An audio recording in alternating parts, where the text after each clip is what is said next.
പശ്ചിമേഷ്യയിൽ ബോംബുകൾ വീഴാൻ തുടങ്ങുമെന്ന് അന്ത്യശാസനം നൽകിയ അമേരിക്കൻ പ്രസിഡന്റ് സാക്ഷാൽ ഡൊണാൾഡ് ട്രംപ് ഒടുവിൽ പത്തി താഴ്ത്തിയിരിക്കുകയാണ്. ഇറാനുമായുള്ള 2 ആഴ്ചത്തെ വെടിനിർത്തൽ കാലാവധി അവസാനിക്കാൻ മണിക്കൂറുകൾ മാത്രം ബാക്കിയുള്ളപ്പോൾ അത് അനിശ്ചിതകാലത്തേക്ക് നീട്ടുന്നതായി ട്രംപ് പ്രഖ്യാപിച്ചു കഴിഞ്ഞു. ലോകശക്തി എന്ന ഗർവോടെ ഇറാനെ തകർക്കുമെന്ന് വീരവാദം മുഴക്കിയ ട്രംപ് ഇപ്പോൾ നയതന്ത്രത്തിന്റെ വഴിയിലൂടെ സമാധാനം സ്ഥാപിക്കാൻ ശ്രമിക്കുന്ന ഒരു ലോകരക്ഷകന്റെ വേഷത്തിലേക്കാണ് മാറിയിരിക്കുന്നത്. പാകിസ്ഥാന്റെ അപേക്ഷ മാനിച്ചാണ് ഈ പിന്മാറ്റമെന്ന് വരുത്തി തീർക്കുമ്പോഴും ഇറാന്റെ കടുത്ത നിലപാടുകൾക്ക് മുന്നിൽ ട്രംപിന് അടിപതറിയോ എന്ന ചോദ്യമാണ് ഇപ്പോൾ ആഗോള തലത്തിൽ ഉയരുന്നത്. ബുധനാഴ്ച വൈകുന്നേരം അവസാനിക്കേണ്ടിയിരുന്ന വെടിനിർത്തൽ നീട്ടാൻ ട്രംപ് തീരുമാനിച്ചത് ലോകത്തെ അമ്പരപ്പിച്ചിട്ടുണ്ട്. പാകിസ്ഥാൻ പ്രധാനമന്ത്രി ഷഹബാസ് ഷെരീഫും ആർമി ചീഫ് ജനറൽ അസീം മുനീറും നടത്തിയ അഭ്യർത്ഥനയെ തുടർന്നാണ് ഈ തീരുമാനമെന്ന് ട്രംപ് അവകാശപ്പെട്ടു.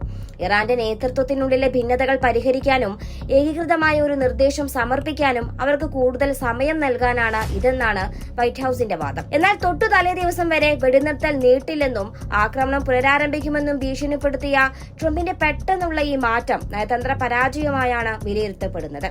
വെടിനിർത്തൽ നീട്ടിയെങ്കിലും ഇറാന്റെ തുറമുഖങ്ങളിൽ അമേരിക്ക ഏർപ്പെടുത്തിയ നാവിക ഉപരോധം തുടരുമെന്ന് ട്രംപ് വ്യക്തമാക്കിയിട്ടുണ്ട്.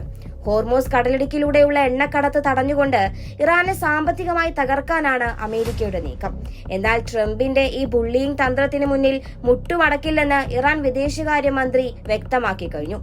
ഇറാൻ തങ്ങൾ ആവശ്യപ്പെട്ടതനുസരിച്ചല്ല ഈ വെടിനിർത്തൽ നീട്ടിയതെന്നും തങ്ങളുടെ നിലപാടുകളിൽ മാറ്റമില്ലെന്നും ടെഹ്റാൻ പ്രഖ്യാപിച്ചു. ഹോർമൂസ് കടലിടുക്ക് ഒരു യുദ്ധക്കളമായി തുടരുകയാണ്.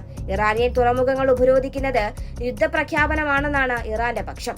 തങ്ങൾക്കെതിരെ ഗൾഫ് രാജ്യങ്ങളുടെ മണ്ണ് ഉപയോഗിച്ചാൽ പശ്ചിമേഷ്യയിലെ മുഴുവൻ എണ്ണ ഉൽപാദനവും നിർത്തിവെക്കുമെന്ന് ഇറാന്റെ വിപ്ലവ ഗാർഡുകൾ മുന്നറിയിപ്പ് നൽകി കഴിഞ്ഞു. ഇത് ആഗോള സമ്പദ് വ്യവസ്ഥയെ തന്നെ തകർക്കുമെന്ന ഭയമാണ് അമേരിക്കയെയും ലോകശക്തികളെയും ഇപ്പോൾ ചർച്ചയുടെ മേശയിലേക്ക് തിരികെ കൊണ്ടുവരുന്നത്. ഹോർമൂസ് കടലിടുക്ക് വീണ്ടും തുറക്കുന്നതിനായി 30-ലധികം രാജ്യങ്ങളിലെ സൈനിക ആസൂത്രകർ ലണ്ടനിൽ യോഗം ചേരുകയാണ്.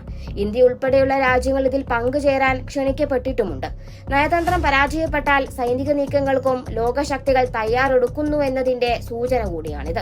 ആക്രമണത്തിന്റെ ആവേശം കാട്ടി അവസാനം സമാധാനത്തിന്റെ വെള്ളക്കൊടി പിടിക്കുന്ന ട്രംപിന്റെ ഈ നീക്കം കൗതുകകരമാണ്. ഇറാന്റെ ആണവമോഹങ്ങളെ തടയാൻ ബോംബുകൾ വേണോ അതോ ചർച്ചകൾ വേണോ എന്ന കാര്യത്തിൽ അമേരിക്കൻ ഭരണകൂടത്തിന് ഇപ്പോഴും വ്യക്തതയില്ല. പാകിസ്ഥാന്റെ സഹായത്തോടെ ഒരു സമാധാന കരാറിലെത്താൻ ട്രംപ് ശ്രമിക്കുമ്പോഴും ഇറാന്റെ ഡ്രോണുകളും മിസൈലുകളും ഏത് നിമിഷവും ആകാശത്ത് പ്രത്യക്ഷപ്പെട്ടേക്കാമെന്ന യാഥാർത്ഥ്യം അവശേഷിക്കുകയാണ്. സമാധാനത്തിന്റെ ഈ അനിശ്ചിതകാല വെടിനിർത്തൽ ഒരു വലിയ യുദ്ധത്തിന് മുന്നോടിയായുള്ള ശാന്തതയാണോ എന്ന് വരും ദിവസങ്ങൾ വ്യക്തമാക്കും.